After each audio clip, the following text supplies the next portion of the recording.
Welcome back to my channel English and GK with Sunita ma'am. आपको पता है मैंने अपने चैनल में जीके और ऐड कर दिया है, जो मैं कंटिन्यू आप लोगों के लिए जीके के क्वेश्चन लेके आ रही हूँ।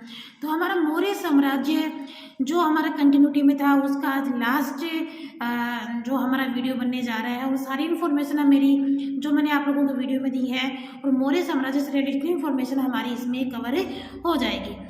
तो आज जो हम टॉपिक पढ़ने वाले हैं मौर्य साम्राज्य से रिलेटिव, वो है अक्सो से जो बहुत इंपॉर्टेंट करेक्टर है मौर्य साम्राज्य में, उसमें हम इसके जो मुख्य स्तंभ थे वो हम आज यहाँ पे रीड करेंगे। तो इसमें जो फर्स्ट हम रीड करेंगे वो है दिल्ली टोपरा। जहाँ पे इसके जो इम्पोर्टेंट जो स्तंभ हैं उनमें सबसे पहले हम रीड करेंगे दिल्ली टोपरा। तो आपको ये पता होना चाहिए कि दिल्ली टोपरा कहाँ पे है। ये है अम्बाला हरियाणा में, और इसको फिरोज तुगलक ने इसे दिल्ली स्थापित किया था। अब ये क्वेश्चन हर एक क्वेश्चन को मैंने यहाँ पे हर एक कंटेंट को यहाँ पे मैंने ढालने की भरसक प्रयास किया है। तो आप इसको हर एक चीज़ को बिल्कुल भी इग्नोर ना करें और उसको अपने नोट्स के बना के और उनको अपने बार बार रीड करने की पूरी तैयारी करें, क्योंकि ये जो मैं नोट्स बना रही हूँ ये आपके फर्स्ट, सेकंड और थर्ड तीनों ग्रेड में आपको काम आने वाले हैं। आप अपना सिलेबस उठा के देखिए, उसमें आपको ये जो टॉपिक मैं करवा रही हूँ ये टॉपिक आपको तीनों ग्रेड में मिलेगी। तो हुआ ना एक काम और दो काज नहीं बल्कि तीन काज हो रहे हैं, एक तीन और तीन काज हो रहे हैं। तो इसको काफ़ी अच्छे तरीके से आप अलग अलग करने की बजाय आपको इसको एक जगह पे मेंशन कर लेना है।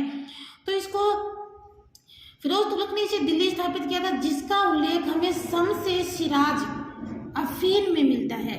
इसका उल्लेख हमें शम्स-ए सिराज अफीन में मिलता है। इसमें विग्रहराज चतुर्थ के लेख भी मिलते हैं। तो ये आपको पता है राजस्थान के इतिहास में विग्रहराज चतुर्थ हुए हैं, जिसे हम बिसल देव के नाम से भी जानते हैं, चौहान वंश से रिलेटिव हैं। तो ये दिल्ली टोपरा के अंदर क्वेश्चन बन सकता है। क्वेश्चन इसमें दो तीन तरीके से बन सकते हैं कि हमें जो इसको दिल्ली टोपरा है जो स्तंभ है, इसको दिल्ली स्थापित किस शासक ने किया था? फिरोज तुगलक ने किया था। और क्वेश्चन बन सकता है किसके हमें जानकारी किससे मिलती है? तो शम्स-ए सिराज अफीन में मिलती है। क्वेश्चन बन सकता है कि विग्रहराज चतुर्थ के लेख किस स्तंभ में मिलते हैं? तो दिल्ली टोपरा में। या फिर दिल्ली टोपरा में किस शासक के जो लेख है वो हमें मिलते हैं? तो वो है विग्रहराज चतुर्थ। सेकंड है दिल्ली मेरठ। दिल्ली मेरठ में को भी फिरोज तुगलक के द्वारा ही लाया गया था, और इम्पोर्टेंट फैक्ट मैंने यहाँ पे डाल दिया है। तो दिल्ली टोपरा, दिल्ली मेरठ, इनको दोनों को आपको ध्यान रखना है। फिर है थर्ड नंबर पे लोरिया राज। ये देखो पीछे भी आ गया है, बट यहाँ पे इंपॉर्टेंट कुछ हो रहा है, ये मुख्य स्तंभ है इसलिए मैंने इनको फिर से डाला है। ये टॉपिक में आगे और आते हैं। लोरिया राज में ये चंपारण बिहार में है, ये हमने पहले पढ़ लिया है। लोरिया नंदनगढ़ है, ये चंपारण बिहार में है। और औरंगजेब के लेख यहाँ मिलती हैं, ये भी हमने पहले रीड कर लिया है। उसके बाद रामपुरवा है, रामपुरवा भी चंपारण बिहार में, ये भी हमने देखा था पीछे वाले वीडियो में। देन इसके बाद जो एक टॉपिक है प्रयाग है, इसमें जो नेक्स्ट है वो है प्रयाग, जो बहुत इंपॉर्टेंट आता है, और ये है इलाहाबाद में। प्रयाग स्तंभ इलाहाबाद में है, ये आपको पता होना चाहिए। इसमें इंपॉर्टेंट क्वेश्चन है कि समुद्रगुप्त की प्रशस्ति इसके अंदर मिलती है हमें, जो गुप्त वंश के बहुत ही जो इम्पोर्टेंट करेक्टर हुए हैं समुद्रगुप्त, जिसे भारत का नेपोलियन भी कहा जाता है। तो इसमें समुद्रगुप्त की प्रशस्ति है और जहांगीर के लेख भी यहाँ पे मिलता है। तो पहले ये कौशाम्बी में था, जिसमें अकबर के समय प्रयाग में स्थानांतरित किया गया था। ध्यान में रखना कि इसको प्रयाग में स्थानांतरित कब किया गया था? अकबर के पीरियड टाइम में। इसमें अकबर के सामंत बीरबल का उल्लेख मिलता है। तो बीरबल नवरत्नों में से एक थे, तो इसमें किसका लेख मिलता है? अकबर के सामंत बीरबल का उल्लेख मिलता है। ये हमारे इंपॉर्टेंट मुख्य स्तंभ हो गए हैं। देन इसके बाद कुछ स्तंभ और बचते हैं, वो है लघु स्तंभ। लघु स्तंभ में एक बहुत इंपॉर्टेंट फैक्ट है, वो है क्वेश्चन बनता है कि अशोक की जो राजकीय घोषणाएं हैं, अशोक की जो राजकीय घोषणा है वो किस में है? तो आंसर होगा लघु स्तंभ में। बहुत इंपॉर्टेंट क्वेश्चन है, किसमें? लघु स्तंभ में।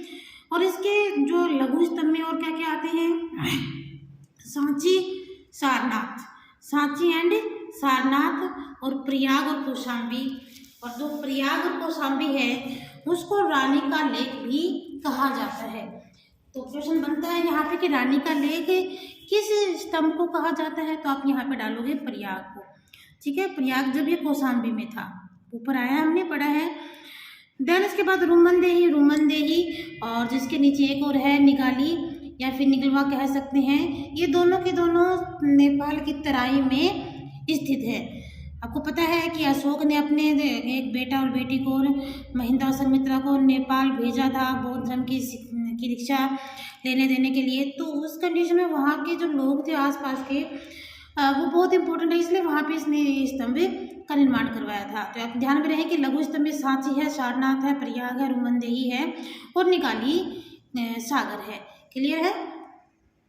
नेक्स्ट जो हमारा आता है वो है अशोक के 14 शिलालेख। देखो मैं बार बार फिर कह रही हूँ कि अशोक बहुत इंपॉर्टेंट करेक्टर है मौर्य साम्राज्य में। इसके हर एक सेंटेंस से क्वेश्चन बनने की पूरी पूरी पॉसिबिलिटी है। तो किसी को भी माने इम्पोर्टेंट है, उनको का एक बहुत अच्छा कलेक्शन करने की कोशिश की है। बस मेरे पास फैसिलिटी नहीं है, इसलिए मैं इसी तरीके जो मैंने नोट्स बनाए वो आपको मैं अवेलेबल करवा रही हूँ। तो आप इसी से काम चलाएं। लेकिन मैं इतनी गारंटी ज़रूर देती हूँ कि आपने जितना भी आप किया है उसमें आपके बहुत ज़्यादा हद तक आपका जीके तैयार हो जाएगा और हर एक कंपटीशन के लिए फर्स्ट सेकंड थर्ड तीनों के लिए तैयार हो जाएगा। इसमें इम्पोर्टेंट फैक्ट इम्पोर्टेंट बहुत इंपॉर्टेंट है। ये 14 इसके शिलालेख हैं। इसमें प्रथम शिलालेख में पशु बलियों की भर्त्सना की गई है प्रथम शिलालेख में। फिर है दूसरे में मानव व पशु चिकित्सा है, ध्यान में रखना। फिर तीसरे में धर्म के सिद्धांत। चौथे में युद्ध घोष की जगह धम घोष क्या है कि जब इनका कलिंग युद्ध में इनका हृदय परिवर्तन हो गया था, तो उससे पहले थोड़ा सा मतलब इनका हृदय परिवर्तन हुआ था कि ये युद्ध में इनका जो माइंड था बिल्कुल चेंज हो गया था। तो उन्हें जो शिक्षाएं, जो जनता से रिलेटेड जो कल्याण कार्य हैं और जो धर्म के सिद्धांत हैं, जो धर्म के जो फेवर में जो जितने भी व्यूज़ बनते हैं, उनको इन्होंने धर्म घोष के नाम से संबोधन किया है। फिर पांचवें में धर्म महापात्रों की नियुक्ति करना, यानी कि जो युद्ध घोष की जगह हमने धर्म घोष उसने यूज में लिया है। फिर कह रहे हैं कि धर्म घोष को अगर लोगों जनता तक पहुंचाना है तो हमें धर्म महापात्रों की नियुक्ति करनी पड़ेगी, इसलिए पांचवें में धर्म महापात्रों की नियुक्ति करते हैं। छठवें में है कि आत्मनियंत्रण प्रतिवेदकों की सूचना। तो जो महापात्र हैं वो जनता को आत्मनियंत्रण करना सिखाते हैं और संवाददाता से और सूचना की अपेक्षा करते हैं। प्रतिवेद, यहाँ पे हम संवाददाता, प्रतिवेद ना समझ में इसलिए मैंने यहाँ पे संवाददाता लिख दिया, इसका मीन्स ये होगा। सातवें में यहाँ पे टोटल चेंज हो जाता है। अब सातवें में कहा है कि अब इतना सब कुछ हो गया है और जो महापात्र उनके हवाले मैंने सब कुछ कर दिया है, तो अब वो खुद इस चीज़ का एक्सपीरियंस लेना चाहता है। वो अशोक की इसमें 7वें से तीर्थ यात्राएं स्टार्ट हो जाती हैं। 8वें में उसकी धर्म यात्राएं हैं और 9वें में कहते हैं कि ये तीर्थ यात्रा धर्म यात्रा करने से मंगल ही मंगल होगा। इसको याद रखने का एक मैं शॉर्ट थोड़ा सा बता रही हूँ और बाकी आप किसी भी तरह से याद रखें। 10 में जो 10वें शिलालेख है उसमें धर्म की श्रेष्ठता बताई गई है। और धर्म की श्रेष्ठता किस में है? जिसमें प्रजा हित हो, प्रजा का कल्याण हो। देन 11वें में है धर्म दान की श्रेष्ठता, ये लोगों के भलाई से संबंधित, कल्याण से संबंधित, दान से संबंधित कोई श्रेष्ठता नहीं हो सकती। 12वें में है धार्मिक सहिष्णुता। धार्मिक सहिष्णुता कि हमें धर्म के प्रति सहिष्णु होना चाहिए, हमें कट्टरपंथी नहीं होना चाहिए। तो ये सब हमें पता चलता है। और नेक्स्ट इसमें बहुत इंपॉर्टेंट क्वेश्चन है वो है सातवाहनों का उल्लेख है। क्वेश्चन बनता है कि जो अशोक थे उन्होंने सातवाहनों का उल्लेख किस शिलालेख में किया है? तो वो है 12वें शिलालेख में। या फिर मिल सकता है कि 12वें शिलालेख में किस वंश का उल्लेख किया गया है? तो वो है सातवाहन वंश।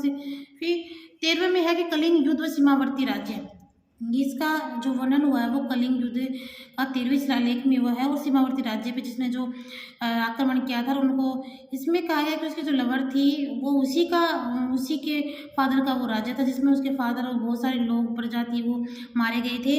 और उसके बाद से वो उसको छोड़ देती है तो वो उसको बहुत आघात लगता है इस चीज़ का। और फिर नेक्स्ट में हृदय परिवर्तन होता है, बौद्ध धर्म का ग्रहण करता है। इसी में है कि वो इसी से वो बहुत आहत होता है और फिर वो बौद्ध धर्म की ओर अग्रसर हो जाता है। चौथे में है जनता द्वारा धर्म के सिद्धांतों का अनुपालन करना। अभी कह रहे हैं कि मैंने इतना सब कुछ कर दिया जनता के लिए, अब ये जनता पे अप्लाई है कि वो इन सब के सिद्धांतों का क्या करे, पालना करे। तो ये है इसके 14 शिलालेख। इनके नोट्स बनाइए और इनको बार बार लर्न कीजिए किसी भी तरीके से, बहुत इंपॉर्टेंट है। फिर नेक्स्ट है हमारा जो इसमें इम्पोर्टेंट फैक्ट मैंने और डाले हैं, जैसे इसमें है कि सनाती गुलबर्ग आपको पता है कर्नाटक में है। तो गुलबर्ग इस क्वेश्चन बन सकता है कि जो अशोक है उसका सबसे नवीनतम शिलालेख कौन सा है। सबसे न्यू शिलालेख जो क्लास में लिखा गया था वो है सनाती गुलबर्ग के कर्नाटक अशोक के नवीनतम शिलालेख में से मिलते हैं। और नेक्स्ट है फिर बेराट और भाबरू शिलालेख कलकत्ता के संग्रहालय में है, ये भी इम्पोर्टेंट है। बेराट और भाबरू की शिलालेख है, पता है आप यहाँ पे जयपुर बेराट में वहाँ पे उन्होंने बौद्ध शिक्षा ग्रहण की थी, तो वो कलकत्ता के संग्रहालय में है। फिर नेक्स्ट अशोक के 12वें शिलालेख में 7 वाहनों का उल्लेख मिलता है, ये मैंने ऊपर आपको बता दिया है। कर्नाटक से अशोक के सबसे अधिक लेख मिलते हैं, ये भी इम्पोर्टेंट है कि सबसे ज़्यादा लेख जो अशोक के वो कहाँ से मिलते हैं, वो कर्नाटक से मिलते हैं। फिर नेक्स्ट है अशोक ने अपने अभिलेख पाली या फिर प्राकृत भाषा में उत्कीर्ण किए हैं। तो ये उस समय की बोलचाल की भाषा थी, आम जो पब्लिक थी वो सबसे ज़्यादा पाली भाषा में और उसको यूज में लेती थी, इसलिए उसने अपने मोस्ट ऑफ ऑल जो अभिलेख हैं वो किस में राइट किए हैं, पाली में। देन नेक्स्ट है कि पाली या फिर जो प्राकृत है उसको उसने अपनी राजभाषा भी बना लिया था, इसीलिए बना लिया था क्योंकि वो आम भाषा थी। क्लियर। बस हमारा 2-3 मिनट का वीडियो और बचा, उसके बाद हमारा मौर्य साम्राज्य फिनिश हो जाएगा। और इससे पहले कि आप इस वीडियो को बंद करें देखने के बाद, उससे पहले लाइक शेयर सब्सक्राइब जरूर करें और मुझे मोटिवेट जरूर करें और मेरी मेहनत को आगे बढ़ाएं। नेक्स्ट जो है वो है लघु शिलालेख है। लघु शिलालेख है उसमें इतने जो और मोस्ट ऑफ ऑल वो 19 के समथिंग हैं। तो इसमें लघु शिलालेखों में रूपनाथ जबलपुर MP में, गुर्जरा MP में, सारामारा MP में, बोधनी MP में, पानगारिया MP में, और जो सहसाराम है वो है बिहार में। सहसाराम आपको याद होगा, सहसाराम जो शेरशाह सूरी थे उनकी भी वहीं पे कब्र है, तो ये सहसाराम उससे आपको याद हो जाना चाहिए, ये भी है आपका बिहार में। भाबरू बेराट का आपको पता होगा जयपुर में है, मास्की कर्नाटक में, ब्रह्मगिरी कर्नाटक में, ये पता है सिद्धपुर कर्नाटक में, और जो है जहिंग रामेश्वर, ये जहिंग रामेश्वर है ये कर्नाटक में, यरनगुड़ी आंध्र प्रदेश में है, और गोवीमठ कर्नाटक में, और यह पालकीगुड़म कर्नाटक में, राजूल मंडगिरी कर्नाटक में, अहरोरा उत्तर प्रदेश में है, नेटूर कर्नाटक में, नेटूर को नेतूर के नाम से भी जानते हैं, तो कंफ्यूज होने की जरूरत नहीं, नेटूर आ जाए या फिर नेतूर आ जाए, कर्नाटक में है। एंड सनाती कर्नाटक पीछे आया है कि सनाती, मैंने इस क्वेश्चन बताया है कि सनाती सबसे नवीनतम शिलालेखों में से है, रुदेगोलम कर्नाटक में है। तो ये आप लिखने के बाद इनको सीक्वेंस वाइज में बना लें कि कितने वो कर्नाटक में है, कौन कौन से है वो MP में, सिर्फ कर्नाटक में, देन उसके बाद MP है वो सेकेंड नंबर पे आता है। फिर आपको 2 आपको यूपी में मिलेंगी और बिहार में इस तरह से, और एक आपका बेराट जयपुर में है, तो इस तरह से आपको याद रह जाएंगे ये। एक छोटा सा फैक्ट और है कि साधारणतः उस समय जो सिक्के चला करते थे आम पब्लिक के बीच में, उसे करसप्पण कहा गया है, उस सिक्कों का नेम है ये। एंड अशोक बौद्ध धर्म में अपने विश्वास को किस लेख में स्वीकार करता है कि उसने बौद्ध धर्म में स्वीकारा था, तो वो है भाबरू का शिलालेख, भाबरू बेराट जयपुर, याद रहेगा। क्लियर है। तो आज का ये हमारा जो चैप्टर है मौर्य साम्राज्य ऑल ओवर मतलब कंप्लीट हो गया है। अब इसके मैं MCQs लेके आऊँगी। MCQs में आपको हमारे जो कुछ भी अगर बचे हुए कुछ क्वेश्चन रह गए हैं वो आपके सामने उजागर हो जाएंगे। और इसी के साथ हमारा आज का चैनल हमारा फिनिश होता है। जाने से पहले एक बार फिर से कह दूँ कि मेरे चैनल को लाइक शेयर सब्सक्राइब जरूर करें। Okay guys, bye bye.